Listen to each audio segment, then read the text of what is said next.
Kalau 2 episode pertama masih penuh salah paham dan tarik ulur, di episode 3 dan 4, drama Bon Appetit Your Majesty, cerita mulai benar-benar matang. Ji-young masuk dapur istana, intrik politik semakin menegangkan, dan hubungan dengan Raja Yi-hyun mulai berubah arah. Yuk, kita ikuti alurnya.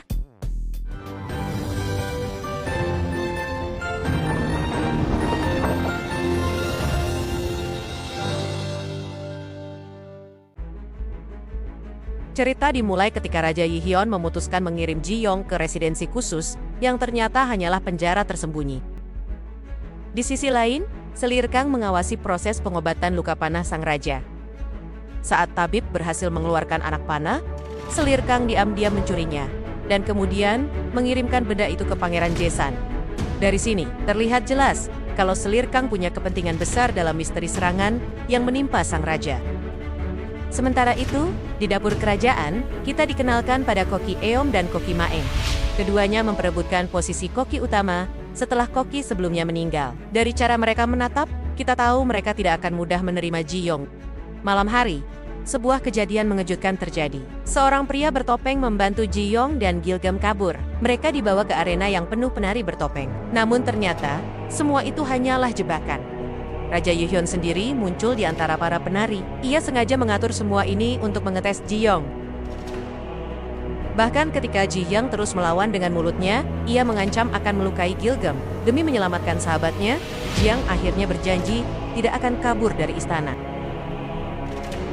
Tak berhenti di situ, Raja Yi-hyun pun menuntut makanan. Ji-young lalu dibawa ke dapur istana untuk memasak. Para koki pria terkejut, bahkan menolak bekerja sama karena merasa perempuan tak pantas di dapur kerajaan. Tapi Ji-young dengan percaya diri mengambil alih. Ia menggunakan daging rusa buruan raja dan membuat menu 3 hidangan ala Prancis. Visual masakannya dibuat cantik. Dan ketika raja mencicipi, ia teringat kenangan masa kecil bersama ibunya. Momen ini membuat penonton bisa melihat sisi lembut dari Raja Yi-hyun yang jarang muncul. Namun, politik istana tetap bergejolak. Para menteri mengajukan pengunduran diri karena tidak setuju dengan tindakan raja, terutama setelah pengasingan Gubernur Hong. Rumor pun menyebar, katanya, Ji-young penyebab semua masalah. Dan akhirnya, Ye-hyun mengambil keputusan besar dengan menunjuk Ji-young sebagai koki utama istana. Tapi syaratnya berat. Jika ia gagal memuaskan selera raja, maka nyawalah yang menjadi taruhannya. Episode ini menegaskan posisi Ji-young di istana. Dari seorang asing yang dianggap hantu, ia kini resmi menjadi koki yang diperhitungkan. Alurnya cukup menarik, meski ada bagian yang agak dipanjangkan di adu mulut. Tapi visual masakan dan perkembangan karakter raja menutupinya dengan baik.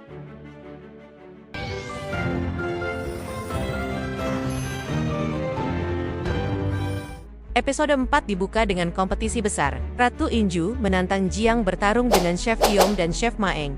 Temanya adalah bakti anak kepada orang tua, dengan bahan utama tahu dan doenjang. Dua koki pria langsung memborong bahan-bahan terbaik, meninggalkan sisa seadanya. Awalnya Ji-young berniat membuat pasta doenjang, masakan kesukaan ayahnya. Tapi setelah mendengar cerita dari Kasim Yun tentang sup doenjang legendaris yang dimasak ibu Ratu Inju, Ji-young memutuskan mengganti rencana. Ia memilih membuat sup sederhana, ditambah kerang dan bayam sebagai rahasia rasa segar. Saat hasil masakan disajikan, semua orang kaget karena Ji-young hanya membuat sup. Tapi begitu dicicip, suasana berubah. Ratu Inju meneteskan air mata karena rasa itu membangkitkan kenangan terakhir bersama ibunya. Adegan ini emosional dan jadi bukti kekuatan masakan Ji-young bukan sekadar mengenyangkan, tapi juga membawa perasaan. Ji-young pun dinyatakan pemenang. Namun Raja Yi-hyun tetap bersikeras pada titahnya, yaitu dua koki yang kalah harus kehilangan tangan. Untung saja setelah Ji-young memohon dan Ratu Inju ikut menengahi, Yi-hyun mengurungkan niatnya. Adegan ini memperlihatkan kerasnya raja, tapi juga bagaimana Ji-young perlahan punya pengaruh atas dirinya. Cerita makin rumit dengan intrik politik, ada Selir Kang terus menyusun rencana. Pangeran Jaesan menemukan bahwa orang suruhannya bertindak di luar perintah. Dan pria bertopeng Gonggil muncul lagi sebagai sosok misterius. Sementara itu, kondisi kesehatan Yi-hyun makin sering memburuk dan membuat suasana istana penuh ketegangan. Untuk meredakan emosi sang raja, Jiyung membuatkan pasta doenjang yang dulu sering dibuat oleh ayah Jiyung saat ia sedang kesal. Strategi itu pun sukses mengubah emosi raja. Sebuah plot twist muncul saat Yihyun memberikan judul Mangun Rock ke buku yang ia tulis tentang masakan yang dibuat Jiyung. Dan buku yang berada di tas Jiyung menghilang, seolah buku itu ditulis kembali oleh Raja Yihyun.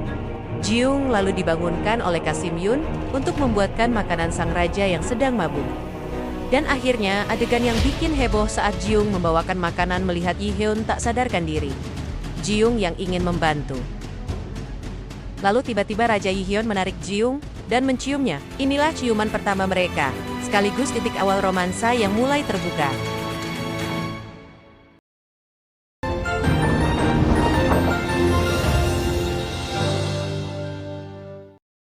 Episode 3 dan 4 membawa drama ini ke level berikutnya. Intrik istana makin kompleks, masakan ditampilkan dengan indah, dan hubungan antara Jiyung dan Raja Yihyun mulai berkembang. Alurnya lebih padat tapi tetap terjaga, dan adegan masak menjadi highlight yang konsisten memikat mata.